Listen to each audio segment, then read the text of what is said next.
સર્વોત્તમ બાયોસ્ટિમ્યુલન્ટના 10 ફાયદા. સર્વોત્તમ બાયોસ્ટિમ્યુલન્ટ એ ખેડૂતો માટે એક વરદાન છે. તેના 10 મુખ્ય ફાયદાઓ નીચે મુજબ છે. 1. ઉત્પાદનમાં વધારો. પાકનું ઉત્પાદન નોંધપાત્ર રીતે વધારે છે. 2. ગુણવત્તામાં સુધારો. પાકની ગુણવત્તામાં સુધારો કરીને ફળો અને શાકભાજીને વધુ મોટા, રસાળ અને સ્વાદિષ્ટ બનાવે છે. 3. પોષક તત્વોનું શોષણ. છોડને પોષક તત્વો વધુ સારી રીતે શોષવામાં મદદ કરે છે. 4. મજબૂત છોડ. છોડને મજબૂત બનાવીને રોગો અને જીવાતો સામે લડવાની ક્ષમતા વધારે છે. 5. સૂકા સહન શક્તિ.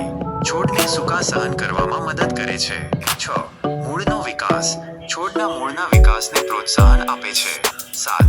કીટનાશકોનો ઓછો ઉપયોગ. છોડને સ્વસ્થ રાખીને કીટનાશકોના ઉપયોગને ઘટાડે છે. 8. વહેલું પાકવું. પાકને વહેલું પાકવામાં મદદ કરે છે. 9. વધુ નફો. વધુ ઉત્પાદન અને સારી ગુણવત્તાને કારણે નફો વધારે